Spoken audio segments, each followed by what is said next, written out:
Hello दोस्तों, welcome to अभिश्रु education. तो पिछले पार्ट में हमने ये जाना कि फ्रांस के अंदर जितनी भी गवर्नमेंट आई वो सभी अनस्टेबल थी और किसी न किसी कारणों की वजह से वो सारी गवर्नमेंट्स हटती रहीं। इस पार्ट में हम जानेंगे उस रेवोल्यूशनरी टाइम के बीच में कुछ और हुई घटनाओं के बारे में। तो चलिए शुरू करते हैं। तो बात करते हैं वुमेन के रोल की फ्रेंच रेवोल्यूशन में। विमेन का रोल फ्रेंच रेवोल्यूशन में बहुत ही इंपॉर्टेंट था। थर्ड एस्टेट की विमेन पैसों के लिए काम किया करती थी, जैसे कि लॉन्ड्री सर्विसेज, फ्रूट बेचना और रिच लोगों के घर में डोमेस्टिक सर्वेंट बन के रहना। फ्रांस में फीमेल की एजुकेशन के लिए कोई प्रोविजन नहीं था।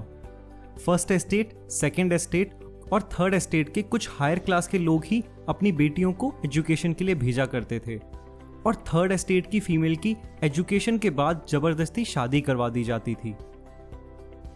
विमेन की रिस्पॉन्सिबिलिटी मेन के कंपैरेटिवली बहुत ज़्यादा थी, जैसे कि घर चलाना, खाना बनाना, ब्रेड लेके आना, और अगर विमेन लेबर की तरह काम करती थी तो उनके वेजेस भी बहुत कम हुआ करते थे।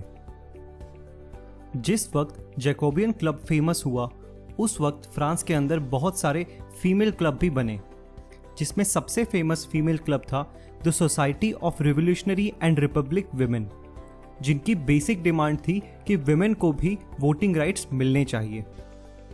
जब नेशनल असेंबली की गवर्नमेंट आई तब उनके लिए कॉन्स्टिट्यूशन में वोटिंग राइट नहीं था, बट स्टिल गवर्नमेंट ने विमेन की लाइफ को बेटर करने के लिए सोसाइटी में कुछ नए रूल्स एंड रेगुलेशंस लागू किए, जैसे कि स्कूलिंग सभी गर्ल्स के लिए कंपलसरी कर दी गई। अब किसी भी लड़की का फादर बिना लड़की के विल के उसकी शादी नहीं करवा सकता था। मैरिज को एक लीगल कॉन्ट्रैक्ट बना दिया गया जिसमें लड़की की विल की अगेंस्ट कुछ भी नहीं होता था और उस मैरिज को सिविल लॉ के अंडर रजिस्टर भी किया गया। डाइवोर्स को लीगल बना दिया गया, मेन और वुमेन दोनों के लिए। वुमेन अब जॉब्स के लिए ट्रेनिंग ले सकती थी, आर्टिशियंस बन सकती थी और अपना छोटा बिजनेस भी चला सकती थी। इन चेंजेस की वजह से विमेन की लाइफ फ्रांस में कुछ बेटर तो हुई, लेकिन अभी भी उनको वोटिंग राइट्स नहीं दिए गए थे। रेन ऑफ टेरर के टाइम पर जितने भी विमेन क्लब थे उन सबको बैन कर दिया गया और जो मेजर विमेन लीडर्स थी उन सबको अरेस्ट कर लिया गया और उनको गुलेटिन कर दिया गया।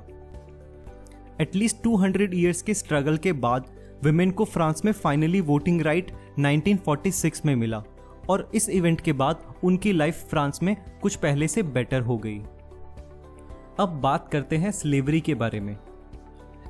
एक्चुअली फ्रांस के पास कैरेबियन एरिया में 3 बड़ी कॉलोनीज थी जिनके नाम थे मार्टिनिक, ग्वादेलोप और सेंट डिमेंगो। इन 3 फ्रेंच कॉलोनी से टबैको, इंडिगो, शुगर और कॉफी की इंपॉर्टेंट सप्लाईज आया करती थी। तो जानते हैं कि ये स्लेवरी शुरू कैसे हुई।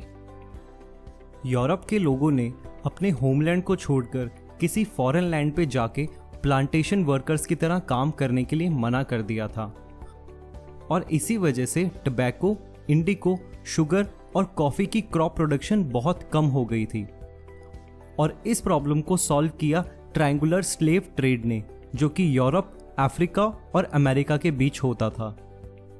Triangular slave trade 17th century में शुरू हुआ था। फ्रांस के मर्चेंट पोर्ट ऑफ बोर्डेक्स और नैनेट से अफ्रीकन कोस्ट की तरफ सेल किया करते थे। अफ्रीकन कोस्ट पहुंचने के बाद वो वहां के लोकल चीफटेन से मिलते थे और वहां पर उनसे स्लेव्स खरीदते थे। उन स्लेव्स को शैकल और टाइटली पैक करने के बाद शिप में 3 से 4 महीने की लंबी जर्नी पर भेज दिया जाता था कैरेबियन एरिया में। कैरेबियन एरिया में लाके उन स्लेव्स को प्लांटेशन ओनर्स को बेच दिया जाता था, जहां पर से वो उन स्लेव से पूरा काम करवाते थे और यूरोपियन मार्केट की सारी क्रॉप डिमांड्स को पूरा किया करते थे, जिसमें बेसिकली इंडिको, कॉफी, शुगर और टबैको आता था। नेशनल असेंबली ने कोई भी ऐसा लॉ पास नहीं किया था जिसमें स्लेव्स को अपने ड्यूज से फ्री कर दिया जाए, क्योंकि नेशनल असेंबली में ज्यादातर इलेक्टर्स बड़े बिजनेसमैन थे। लेकिन जैसे ही जैकोबियंस की कन्वेंशन गवर्नमेंट आई उन्होंने 1794 में ऑर्डर दे दिया कि फ्रेंच कॉलोनीज में जितने भी स्लेव्स हैं उनको फ्री कर दिया जाए, और इसके बाद 10 साल तक फ्रेंच कॉलोनीज में कोई भी स्लेवरी नहीं हुई। लेकिन जैसे ही नेपोलियन बोनापार्ट आया, उसने फिर से स्लेवरी शुरू कर दी, जो कि फाइनली नेपोलियन की डेथ के बाद 1848 में खत्म हो गई। तो अब जानते हैं, जब 1789 में नेशनल असेंबली और कन्वेंशन जैसी रिवॉल्यूशनरी गवर्नमेंट्स आई तो लोगों की एवरीडे लाइफ में क्या क्या चेंजेस हुए। रिवॉल्यूशनरी गवर्नमेंट्स ने ये डिसाइड किया था कि सोसाइटी में इक्वलिटी और लिबर्टी लेके आई जाए, और इसमें सबसे इम्पॉर्टेंट डिसीजन था ban on censorship. Monarchy government ने रिटन मटेरियल्स और सारे प्लेस पर सेंसरशिप लगा रखी थी, यानी कि जितने भी प्लेस थे और रिटन मटेरियल थे उन्हें किंग के सेंसर कमेटी से पास होने की ज़रूरत पड़ती थी।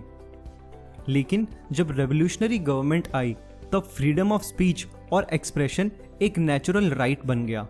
अब किसी भी प्ले या रिटन मटेरियल के ऊपर कोई भी सेंसरशिप नहीं लगी हुई थी, और इसी वजह से न्यूज़पेपर, पैम्पलेट्स, बुक्स और प्रिंटेड मटेरियल पूरे फ्रांस के अंदर आग की तरह फैलने लगा, और ये सबसे ज़्यादा कंट्री साइड में फैला।